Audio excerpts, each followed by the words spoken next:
epaper.maalaimurasu.co என்ற இணைய முகவரியில் உங்கள் வீட்டில் இருந்தபடியே மாலை முரசு மின்னுதலை இலவசமாக மொபைல் போனில் படிக்கலாம். வணக்கம். மாலை முரசு செய்திகளை விரிவாக பார்ப்பதற்கு முன் தலைப்புச் செய்திகள்.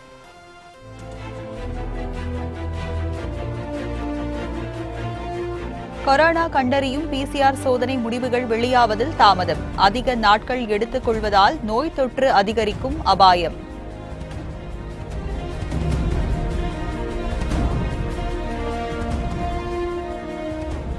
பாபி படத்தின் மூலம் புகழின் உச்சிக்கு சென்ற நடிகர் ரிஷி கபூர் காலமானார். பிரதமர் மோடி, நடிகர்கள் ரஜினி, கமல் உள்ளிட்ட திரை உலகினர் இரங்கல்.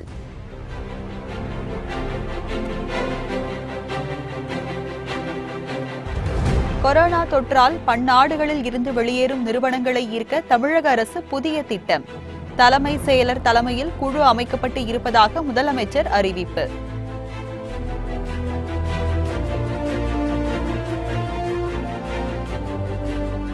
வெளிமாநில தொழிலாளர்களை சொந்த ஊருக்கு தினமும் அழைத்து செல்ல 400 ரயில்கள். ரயில்வே அமைச்சகம் புதிய திட்டம் உருவாக்கி இருப்பதாக தகவல்.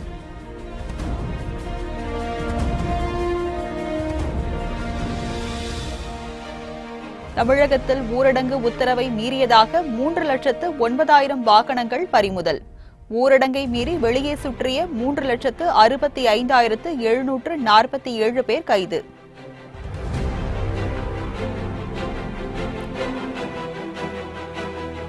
இந்தியாவில் கொரோனாவால் பாதிக்கப்பட்டவர்களின் எண்ணிக்கை 33,000-ஐ தாண்டியது. 8,325 பேர் பூரண குணமடைந்து வீடு திரும்பி இருப்பதாக சுகாதாரத்துறை அறிவிப்பு.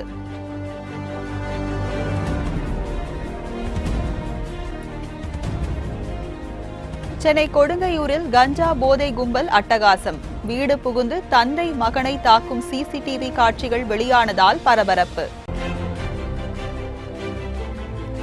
உலகை தனது கட்டுப்பாட்டிற்குள் கொண்டு வருவதற்கு சீனா அதிரடி நடவடிக்கை. கச்சா எண்ணெய், தானிய இறக்குமதிகளை அதிகரித்து அமெரிக்காவுக்கு மிரட்டல்.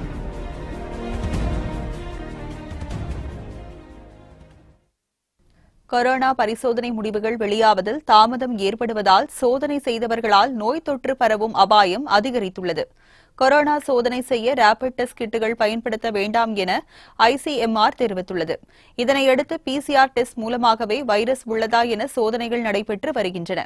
இந்த நிலையில் பரிசோதனை எண்ணிக்கையை விரைவுபடுத்த வேண்டும் என அரசியல் கட்சியினரும் சமூக ஆர்வலர்களும் வலியுறுத்தி வருகின்றனர். ஆனால் PCR டெஸ்ட் முடிவுகள் வருவதற்கு 3 அல்லது 4 நாட்கள் ஆவதாக கூறப்படுகிறது. இந்த இடைப்பட்ட காலத்தில் சோதனை செய்ய சளி மாதிரியை வழங்கிய நபர் தனிமைப்படுத்தப்படாமல் இருப்பதால் அவருக்கு ஒருவேளை தொற்று இருந்தால் அது மற்றவர்களுக்கு பரவும் சூழ்நிலையும் ஏற்பட்டுள்ளது. மேலும் வைரஸ் பரிசோதனை முடிவுகள் வர தாமதமாவதால் தினம்தோறும் அதிக எண்ணிக்கையிலான சோதனைகளை செய்யவும் முடியவில்லை.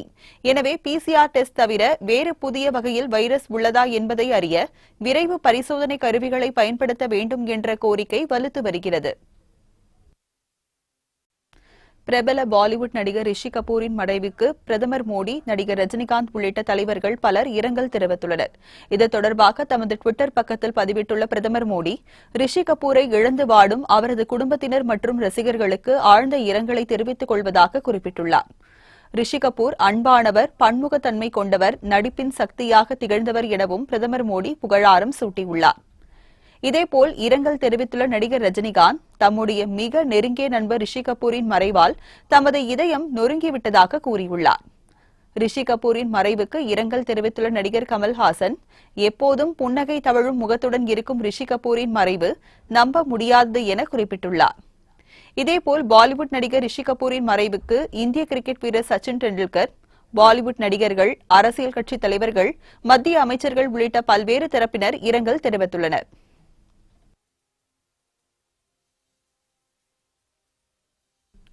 மருத்துவ நிபுணர் குழுவினருடன் இன்று ஆலோசனை நடத்தும் முதலமைச்சர் எடப்பாடி பழனிசாமி ஊரடங்கு கட்டுப்பாடுகள் குறித்து முக்கிய முடிவெடுக்க திட்டமிட்டுள்ளார்.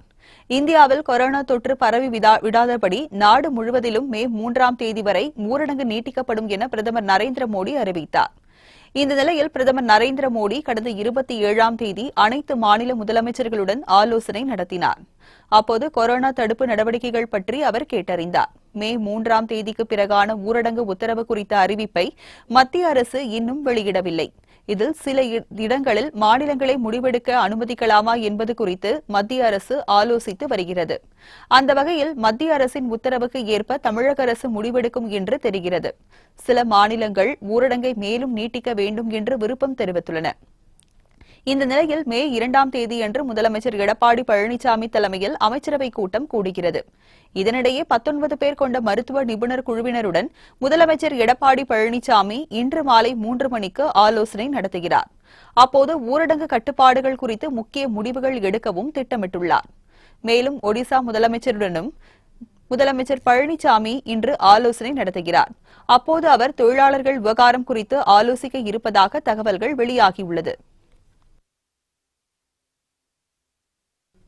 ஊரடங்கால் சிக்கி தவிக்கும் வெளிமாநில தொழிலாளர்களை அவர்களது சொந்த ஊருக்கு அழைத்து செல்ல ஒரு நாளைக்கு 400 சிறப்பு ரயில்களை இயக்கும் திட்டத்தை ரயில்வே அமைச்சகம் உருவாக்கியுள்ளதாக தகவல் வெளியாகியுள்ளது. ஊரடங்கு கட்டுப்பாடுகளால் பிற மாநிலங்களில் சிக்கி தவிக்கும் புலம்பெயர்ந்த தொழிலாளர்கள் சொந்த ஊர் செல்ல மத்திய அரசு அனுமதி வழங்கியுள்ளது. அவர்களை பேருந்துகளில் அனுப்பி வைக்குமாறு மாநிலங்களுக்கு உத்தரவிடப்பட்டுள்ளது. இந்நிலையில் வெளி மாநில தொழிலாளர்களை சொந்த ஊர்களுக்கு அழைத்து செல்ல சிறப்பு ரயில்கள் இயக்க வேண்டும் என மத்திய அரசிடம் பல மாநிலங்கள் கோரிக்கை விடுத்துள்ளன. புலம்பெயர்ந்த தொழிலாளர்களை சொந்த ஊருக்கு அனுப்புவதை ரயில் போக்குவரத்து இல்லாமல் எளிதாக்க முடியாது என்று ராஜஸ்தான் மாநில முதலமைச்சர் அசோக் கெலாட் கூறியுள்ளார். இதேபோல் கோரிக்கை விடுத்துள்ள ஜார்க்கண்ட் முதலமைச்சர் ஹேமந்த் சோரன் தமது மாநிலத்தை சேர்ந்த புலம்பெயர்ந்த தொழிலாளர்களை திரும்ப அழைத்து வர மாநிலத்திற்கு சிறப்பு ரயில்கள் தேவை என்று குறிப்பிட்டுள்ளார். இந்நிலையில் ஒரு நாளைக்கு 400 சிறப்பு ரயில்களை இயக்கும் திட்டத்தை ரயில்வே அமைச்சகம் உருவாக்கியுள்ளதாக தகவல் வெளியாகியுள்ளது.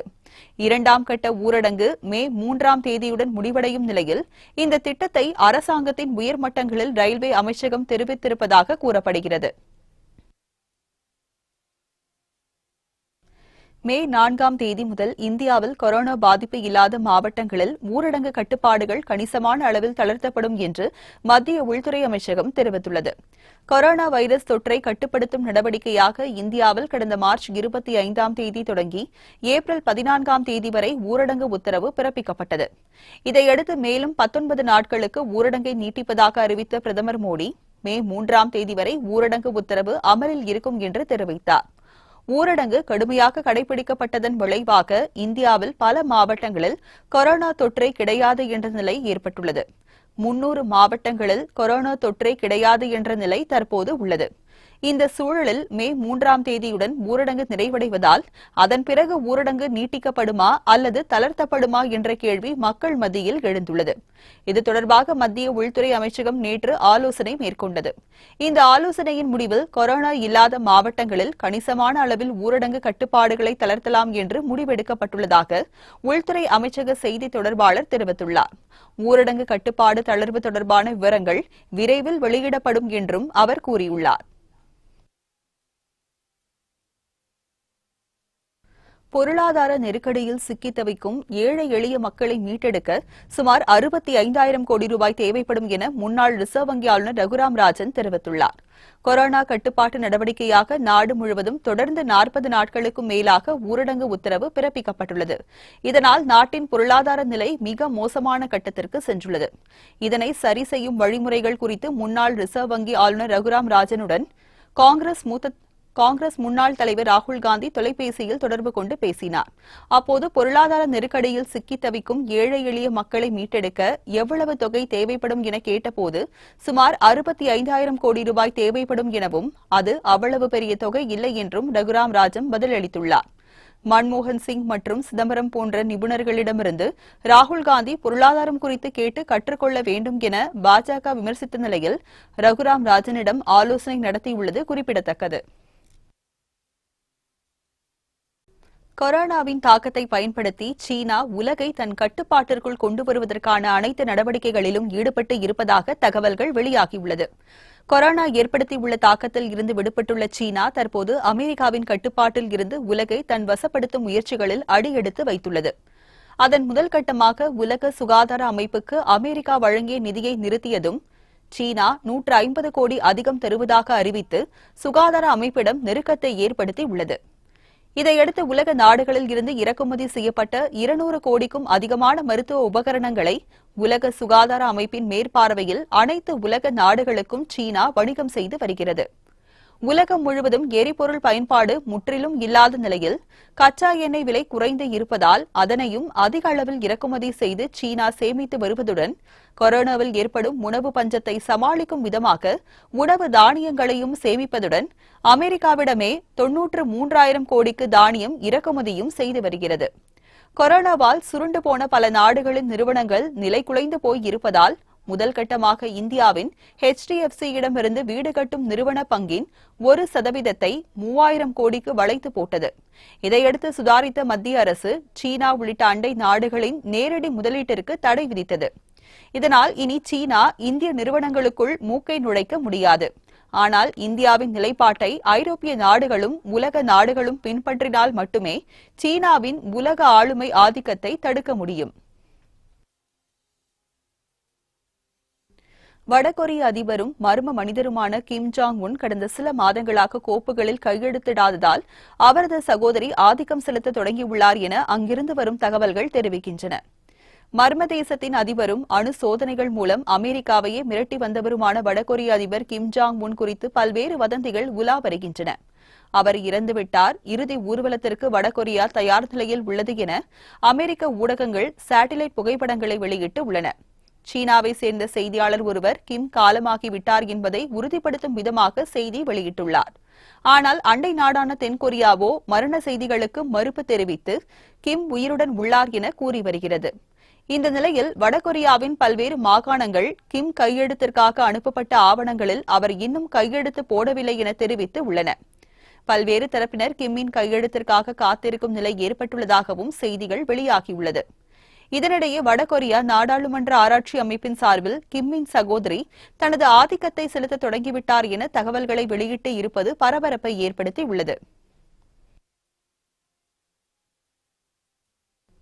இந்தியாவில் கடந்த 24 மணி நேரத்தில் 1781 பேர் கொரோனா பாதிப்புக்கு ஆளாகியுள்ளனர் என மத்திய சுகாதார அமைச்சகம் அறிவித்துள்ளது.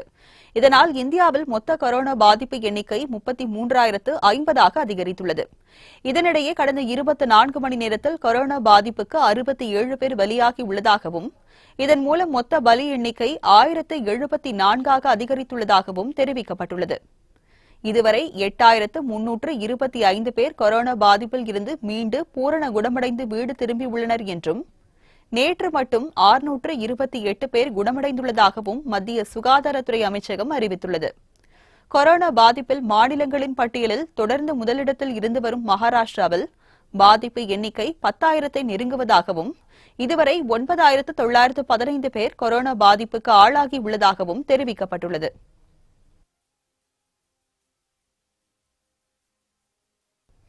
தேசிய அளவிலும் உலக அளவிலும் நடைபெற்ற சில முக்கிய நிகழ்வுகளை விரைவுச் செய்திகளாக தற்போது பார்க்கலாம். கொரோனா தாக்கத்திற்கு பிறகு குறிப்பிட்ட சில நாடுகளில் இருந்து வெளியேறும் வெளிநாட்டு தொழில் நிறுவனங்களை தமிழகத்திற்கு ஈர்க்க சிறப்பு குழுவை அமைத்து முதலமைச்சர் பழனிசாமி உத்தரவிட்டுள்ளார். இது தொடர்பாக அறிக்கை வெளியிட்டுள்ள அவர் கொரோனா தாக்கத்திற்கு பின் தமிழகம் எப்போதும் துடிப்புடன் செயல்படும் என குறிப்பிட்டுள்ளார். கொரோனா அச்சம் காரணமாக வெளியேறும் ஜப்பான், தென்கொரியா, தைவான், சிங்கப்பூர், அமெரிக்கா உள்ளிட்ட நாடுகளின் முதலீடுகளை ஈர்க்க தலைமை செயலாளர் தலைமையில் சிறப்பு குழுவை அமைத்து உத்தரவிட்டுள்ள முதலமைச்சர் பழனிசாமி விரைவான வழிமுறைகள், சிறப்பு சலுகைகள், உள்கட்டமைப்பு பணிகள் ஆகியவற்றை இந்த சிறப்பு குழு மேற்கொள்ளும் என தெரிவித்துள்ளார். மேலும் சிறப்பு குழுவின் முதற்கட்ட அறிக்கை 1 மாதத்திற்குள் முதலமைச்சரிடம் வழங்கப்படும் என அந்த அறிக்கையில் கூறப்பட்டுள்ளது. தமிழகத்தில் ஊரடங்கு உத்தரவை மீறியதாக 3,09,026 வாகனங்கள் இதுவரை பறிமுதல் செய்யப்பட்டுள்ளதாக காவல்துறை தெரிவித்துள்ளது. மேலும் தமிழகத்தில் ஊரடங்கை மீறி வெளியே சுற்றிய 3,65,747 பேர் கைது செய்யப்பட்டு பின்னர் ஜாமீனில் விடுவிக்கப்பட்டுள்ளதாகவும் தெரிவிக்கப்பட்டுள்ளது. 3,46,071 பேர் மீது வழக்குகள் பதிவு செய்யப்பட்டுள்ள நிலையில் இதுவரை மொத்தம் 3,54,00,000 ரூபாய் அபராதமாக வசூலிக்கப்பட்டுள்ளதாகவும் தமிழக காவல்துறை வெளியிட்டுள்ள அறிக்கையில் தெரிவிக்கப்பட்டுள்ளது. சென்னை கொடுங்கையூர் அருகே கஞ்சா போதையில் வந்த இளைஞர்கள் தந்தை மகனை தாக்கிய சம்பவம் பரபரப்பை ஏற்படுத்தியுள்ளது. சென்னை கொடுங்கையூர் எருக்கஞ்சேரி அண்ணா சாலை பகுதியில் கஞ்சா போதையுடன் இளைஞர்கள் சிலர் தெருவில் நிறுத்தப்பட்டிருந்த கார், இருசக்கர வாகனத்தை அடித்து சேதப்படுத்தினர். இதனைத் தொடர்ந்து லோகேஷ் என்பவர் வீட்டிற்குள் சென்ற இளைஞர்கள் லோகேஷ் மற்றும் அவரது தந்தை ரவி ஆகியோரை சரமாரியாக தாக்கிவிட்டு தப்பியோடியுள்ளனர். தகவலறிந்து வந்த போலீசார் தந்தை மகன் இருவரையும் மீட்டு மருத்துவமனைக்கு அனுப்பி வைத்தனர். அங்கிருந்த சிசிடிவி காட்சி பதிவுகளை கொண்டு விசாரணை மேற்கொண்டதில் சரத் மற்றும் லோகேஷ் இருவருக்கும் இடையே முன்விரோதம் காரணமாக ஏற்பட்ட கோஷ்டி மோதல் என தெரியவந்துள்ளது. இதனையடுத்து கொடுங்கையூர் போலீசார் வழக்கு பதிவு செய்து தாக்குதலில் ஈடுபட்டவர்களை தேடி வருகின்றனர். இந்திய குடியரசுத் தலைவர், பிரதமர் மற்றும் இந்திய தூதரகத்தின் ட்விட்டர் பக்கங்களை அமெரிக்க வெள்ளை மாளிகை பின்தொடர்வதை நிறுத்தியுள்ளது. திடீரென அன்பாலோ செய்தது என்ற கேள்வி எழுந்துள்ளது. அண்மையில் மோடியின் ட்விட்டர் பக்கத்தை வெள்ளை மாளிகை ஃபாலோ செய்ததால் அவர் உலக தலைவராக பேசப்பட்டார். இந்த நிலையில்தான் தற்போது வெள்ளை மாளிகை தொடர்பை துண்டித்துள்ளது. ஹைட்ராக்சி குளோரோகுயின் மாத்திரைகள் வழங்கியமைக்கு பாராட்டு தெரிவித்த வெள்ளை மாளிகையின் தற்போதைய செயல் இந்திய தலைவர்களை யோசிக்க வைத்துள்ளது.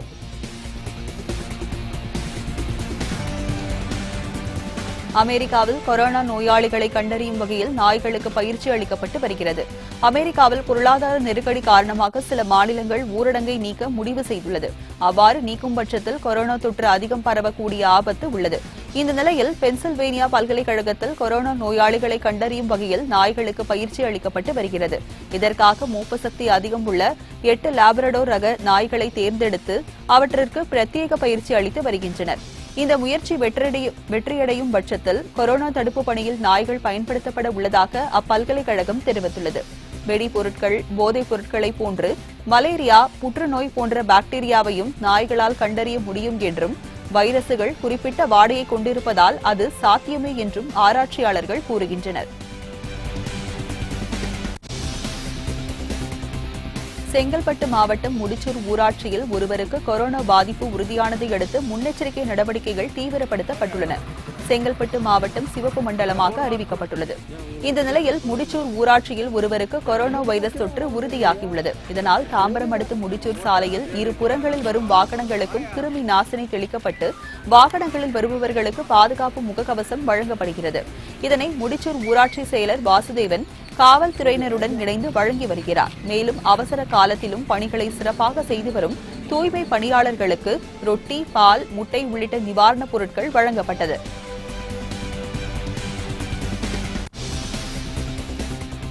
கொரோனாவால் பாதிக்கப்பட்டுள்ள ரியல் எஸ்டேட் துறையினர் புதிய வீடுகள் வாங்க விரும்பும் அரசு ஊழியர்கள் தேவைகளை நிறைவு செய்து பணப்புழக்கத்தை பெறலாம் என மத்திய அமைச்சர் நிதின் கட்கரி தெரிவித்துள்ளார். ரியல் எஸ்டேட் கூட்டமைப்பான நரோட்கோவுடன் வீடியோ கான்பரன்ஸ் வாயிலாக பேசிய அவர் அரசு மற்றும் பொதுத்துறை நிறுவனங்களுடன் ரியல் எஸ்டேட் துறையினர் இணைய வேண்டும் என வலியுறுத்தினார். இதன் மூலம் விற்பனையாகாத தங்கள் புதிய வீடுகள், பிளாட்டுகளை வாங்க விரும்பும் அரசு பணியாளர்களை அணுகினால் ரியல் எஸ்டேட் துறையினர் தேவையான பணப்புழக்கத்தை பெறலாம் எனவும் நிதின் கட்கரி அறிவுறுத்தியுள்ளார். இதேபோல் மிகவும் கடுமையான பாதிப்புகளை சந்தித்த துறைகளுக்கு விரைவில் நிதியுதவி வழங்குவதற்கான திட்டம் வெளியாகும் எனவும் அவர் தெரிவித்துள்ளார்.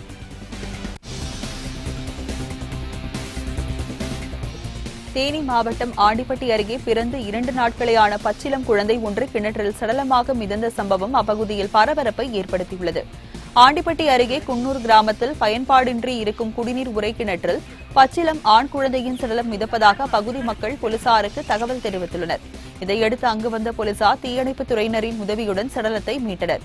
அப்போது பிறந்து 2 நாட்களேயான பச்சிளம் ஆண் குழந்தையின் தொப்புள் கொடியில் பிரசவத்தின் போது பொருத்தப்பட்ட கிளிப் கூட அகற்றப்படாமல் அப்படியே இருந்தது காண்போரை கண்கலங்க வைத்தது. இதையடுத்து குழந்தையை பெற்றோர்களை கிணற்றில் வீசி சென்றார்களா அல்லது குழந்தையை கிணற்றில் வீசிவிட்டு தாயும் தற்கொலை செய்து கொண்டாரா என்ற கோணத்தில் அருகில் உள்ள இடங்களில் போலீசார் தீவிர தேடுதல் வேட்டையில் ஈடுபட்டுள்ளனர். பரஸ்பர நிதி எனப்படும் மியூச்சுவல் ஃபண்டுகளுக்காக ரிசர்வ் வங்கியிடமிருந்து 2000 கோடி ரூபாய் வரை வணிக வங்கிகள் கடன் வாங்கியுள்ளன. கொரோனா பாதிப்பால் வணிக வங்கிகளுக்கு நிதி இழப்பு ஏற்பட்டுள்ளதை ஈடுகட்ட கடனுதவி வழங்க 50,000 கோடி ரூபாய் ஒதுக்கீடு செய்யப்பட்டுள்ளதாக ரிசர்வ் வங்கி அறிவித்துள்ளது. இந்த கடனுதவியால் வணிக வங்கிகளின் பணப்புழக்க தேவைகள் பூர்த்தி செய்யப்படும் எனவும் ரிசர்வ் வங்கி தெரிவித்துள்ளது. வங்கிகளுக்கு கடனுதவி வழங்கும் இந்த திட்டம் கடந்த ஏப்ரல் 27ஆம் தேதி முதல் மே 11ஆம் தேதி வரை செயல்படுத்தப்படும். இந்த நிலையில் பணப்புழக்கம் ஏற்படுத்தும் நடவடிக்கைக்கு வரவேற்பு தெரிவித்துள்ள மோட்டிலால் ஒஸ்வால் சொத்து மேலாண்மை நிர்வாக இயக்குநரும் தலைமை நிர்வாக அதிகாரியுமான ஆஷிஷ் சோமையா கடன் பெறுவதற்கான மூல காரணத்தையும் கண்டறிந்து கொள்ள வேண்டும் என தெரிவித்துள்ளார்.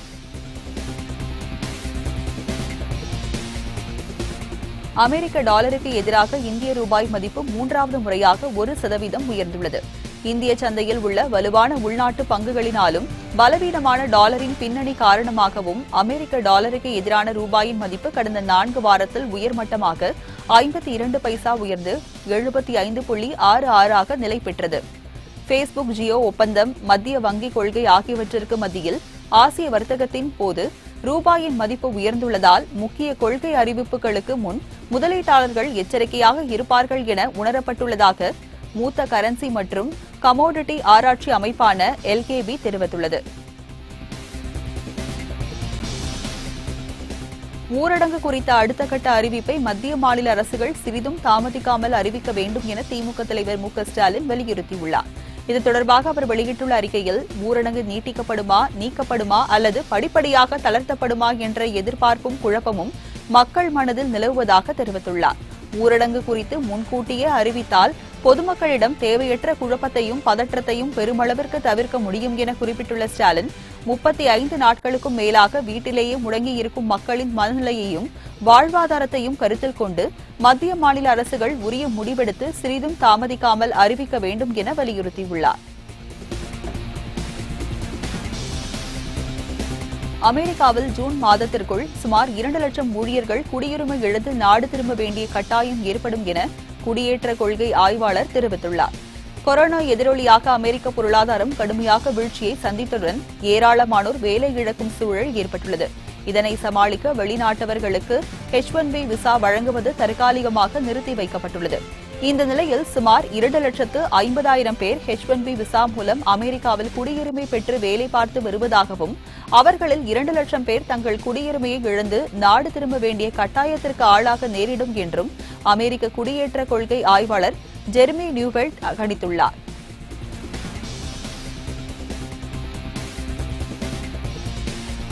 மும்பை பங்குச்சந்தை இன்று ஒரே நாளில் 991 புள்ளிகள் உயர்வை கண்டுள்ளது. கொரோனா எதிரொலியாக சர்வதேச அளவில் பொருளாதாரம் தொடர் சரிவை சந்தித்து வந்தது. இந்த நிலையில் சில நாடுகளில் ஊரடங்கு தளர்வு, மருத்துவ உபகரணங்கள் ஏற்றுமதி போன்ற காரணங்களால் இந்திய பங்குச்சந்தைகள் ஓரிரு நாட்களாக ஏற்றத்தை கண்டு வருகிறது. அதன்படி மும்பை பங்குச்சந்தை குறியீடான சென்செக்ஸ் இன்று ஒரே நாளில் 991 புள்ளிகள் வரை உயர்ந்து 33,711 என நிலை கொண்டுள்ளது. இதேபோல் தேசிய பங்குச்சந்தை குறியீடான நிப்டியும் 279 புள்ளிகள் வரை உயர்ந்து 9,833 என நிலை கொண்டு வர்த்தகமாகியுள்ளது.